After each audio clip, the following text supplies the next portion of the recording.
নমস্কার, আমি বিট্টু বলছি। আজকে একটা মেহেন্দির ভিডিও নিয়ে চলে এসেছি। কোন লোকেশনে কাজে গেছিলাম সেটা আমি শেষে বলছি। 3 ঘন্টা জার্নি করার পর আমি লোকেশনে পৌঁছেছিলাম। এই শিমুল পলাশের দিনে কোথাও যেতে খুবই ভালো লাগে, তাও যদি সেটা আবার কাজ হয়। 12টা টাইম দিয়েছিলাম, কিন্তু আমি যথারীতি লেট, মানে আমি ট্রেনগুলো মিস করেছিলাম আর পৌঁছেছিলাম 1:30টায়। তো 3 জনের এই লেন্থে বুকিং ছিল, ফটাফট সেই কাজটা করে নিয়ে আমি পার্টি মেহেন্দিতে চলে আসি। পার্টি মেহেন্দি যতটা বুকিং ছিল আমি একাই করে নিতে পারতাম, তার জন্য আমি সাথে করে কাউকে নিয়ে যাইনি। কিন্তু যেটা হয়, স্পটে অনেক লোক বেড়ে যায়, আর ক্লায়েন্ট আমাকে এত রিকোয়েস্ট করে যে না না করে আমি পারি না। তো আমি মোট 19 জনের কাজ করেছিলাম সেদিন, 2টো থেকে 7:30 পর্যন্ত। আর এটা গ্রুম সাইডের বুকিং ছিল, মানে বরের বোন আমাকে বুকিং করেছিল। দিদি, বোন, মাসি, পিসি সবাই মিলে আনন্দ করে মেহেন্দি পড়েছে, আর আমি সবার মনের মতো কাজ করে দেওয়ার চেষ্টা করেছিলাম। এই কাজটা করে আমার খুব ভালো লেগেছে, কারণ ক্লায়েন্ট আর ক্লায়েন্টের বাড়ির লোক সত্যি খুব ভালো ছিল আর খুব মিশুকে ছিল। আমার মনে হচ্ছিল আমি নিজের বাড়িতেই কাজ করছি। আরও 2জন মতো বাকি ছিল, কিন্তু আমি আর পারছিলাম না, তাই আমি করে দিতে পারিনি, আর রাতও হয়ে গেছিলো, বাড়ি ফিরতে হতো। সবাই যে আমার কাছে খুশি হয়েছে সেটা আমি নিজেই বুঝতে পেরেছিলাম।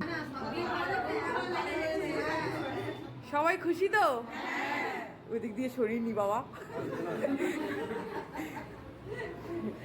আচ্ছা, আবার আমাকে বুকিং করো তোমরা, ডেকো। একটু তোমারটা দেখাও।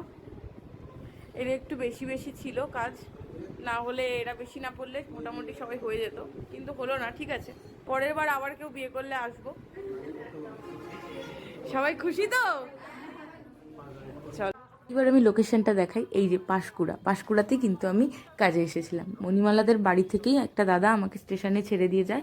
তারপর আমি পড়তে মরতে কোনো রকমের ট্রেনটা ধরেছি। যদি মেদিনীপুর লোকালটা মিস করে যেতাম তাহলে খড়গপুর ছিল, কিন্তু সেটা অনেক দেরিতে ছিল। সেটা ধরলে হয়তো আমাকে স্টেশনেই বসে থাকতে হতো। আর এখানে আমি পা দোলাচ্ছিলাম, তার কারণ হচ্ছে আমি কারশেডে অনেকক্ষণ বসেছিলাম।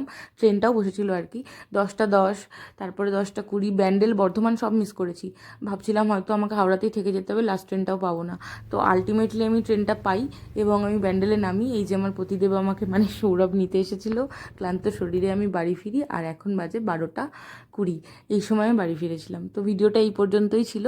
সবাই ভালো থাকবে, পরের ভিডিও নিয়ে আসছি খুব তাড়াতাড়ি। Thank you.